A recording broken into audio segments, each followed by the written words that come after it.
موقع ملا ہے اس کا عنوان ہے پاکستان کے موجودہ مسائل کا ذمہ دار کون؟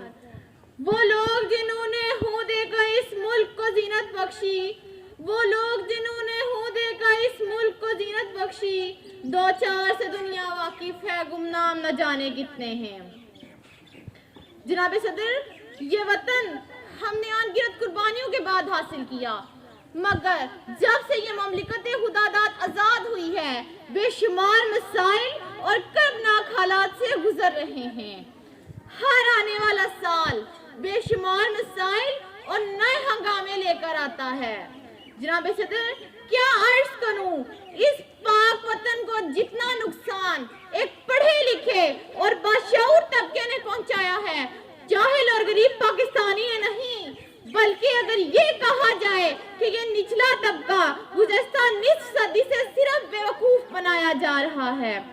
ہر شاہ پہ الو بیٹھا ہے، انجام گلستان کیا ہوگا؟ جناب صدر، یہ اعلیٰ طبقے جس میں سیاستدان، محکموں کے عہدیداران، بیوروکریٹس، افواج، یہ سب میری نظر میں اہلیت رکھتے ہیں ملک کے حالات کو بہتر کرنے کی، ملک کو ترقی کی جانب لے جانے کی، مگر جناب والا، ہم تو ہر وقت ایک دوسرے کو غلط ثابت کرنے میں لگے ہیں۔ ہم میں سے ہر کوئی دوسرے کی جانب انگلی اٹھائے کھڑا ہے۔ میں تو پارسا ہوں، نیک ہوں، سارے گناہ تو تمہارے ذمے ہیں۔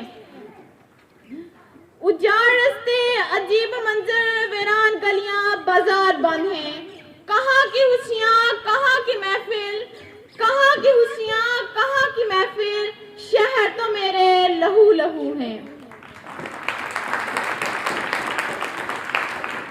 جناب صدر، یہ وطن ہم نے حاصل کیا تھا تاکہ اسے اسلام کا قلعہ بنائیں گے، امن کا گہوارہ اور ایک اسلامی ریاست کا نمونہ ہوگا، مگر یہ اسلامی جمہوریہ پاکستان ہماری لاپرواہی، بے ایمانی، بدعہدی کی بدولت یہ دھرتی روز بروز زوال کی طرف جا رہی ہے۔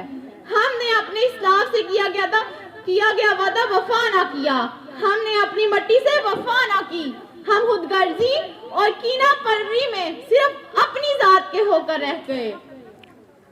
جناب صدر، ہم مسلمان ہیں، یہ کہنا پڑتا ہے اور پھر اندر سے آواز آتی ہے کہ کیا تم خود کو مسلمان کہتے ہو؟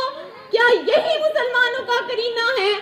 گونگی ہو گئی آج کچھ زباں کہتے کہتے، ہچکچا گیا میں خود کو مسلمان کہتے کہتے۔ جناب صدر،